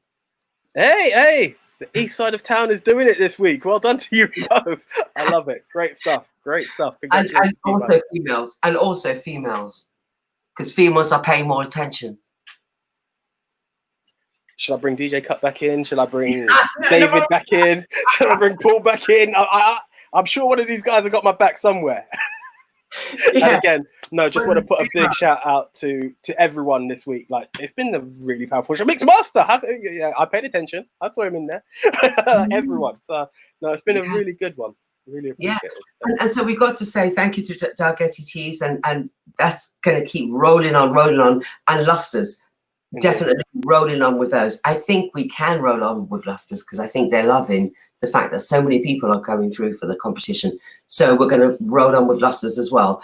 And what can I say? We know that we can tell you if any of your family and friends missed out on today's show, they can watch it on the Sky platform. That is BEN TV, channel 458. And they can do that every Friday from 10 a.m. to 12 noon, following Monday from 5 p.m. to 7. So it's across the board. We are there on the YouTube. We are there on the Facebook. We are there on Instagram. We are there on Twitter. So you know what? Hello. No excuses. None whatsoever. One whatsoever. Movements are taking place. And I love it. This is progression. You know? Yeah. We mentioned Lusters. Then we mentioned Lusters and Dalgety. Now it's Lusters, Dalgety. I love my plug. Like, so many different stuff going on and different connections all over the place. This is it. This is the lifestyle show. We keep it moving. Yeah, keep it moving, and we're going stronger every week. With the numbers that you guys can come and give us your likes, get in tune and whatever. We can make it. We can get there. You lot keep saying all this thing going on. All I keep hearing from everyone is, Can't we get more presenters? Can't we get more black things going on? Well, here we are. The platforms are there. The platforms are there. Yeah. This is it. So I totally agree. Right, all we have to say now, I don't know what you're going to play next, I don't know what you're going to do next, but all I can say is that we're going to be tuned for something next. Well, we have to say the one thing that we do say: stay safe, stay strong, and stay blessed. Indeed. Right, so we played it before. It's one that I believe, I just keep saying it feels so fitting in this time. Even though lockdowns are being lifted, the Black Lives Matter name is going down, but none of us are forgetting. This one was the one that raised my spirits in these times. Authentic Real Music, Tambourine Designers, produced by Henrietta Medias, All Saint Nash, in terms of the video, that is. This is the track, My God Is Real. Ladies and gentlemen, enjoy. As Pam said, stay safe, and we will catch you next week. Wow. Bye.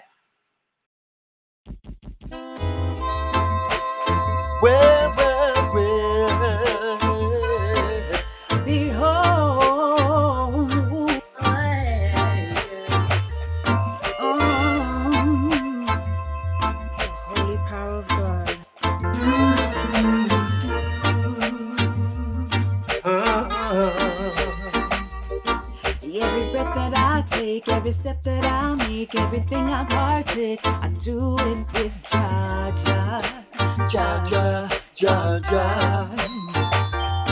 So for goodness sake, make me real, not fake, cause that's all it takes. Living forever, ever. My God is real. My God is real. So real I can feel it. The power of love. To find the old meaning.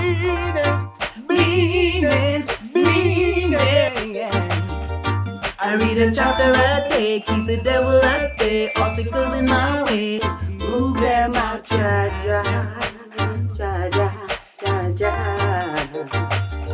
So let the Eden rage as I turn my page, cause I'm past those stage, I'm living forever, ever. My God is real. My God. So real I can feel it. The power of love, Defines the whole meaning.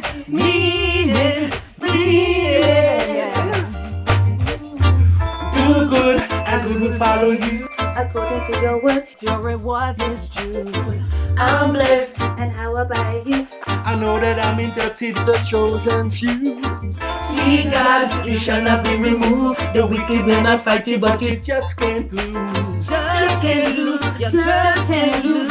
On and on and on and on. My God is real. Oh hey.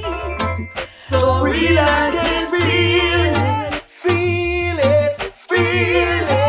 The power of love defines the whole meaning. Oh, my God is real, so real I can feel it. The power of love defines the whole meaning. So every breath that I take, every step that I make, everything I partake, I do it with Jah Jah. So for goodness sake, makes me real off it. Because that's all it takes. Living forever. Iva. My God is real. Hey. so real I can feel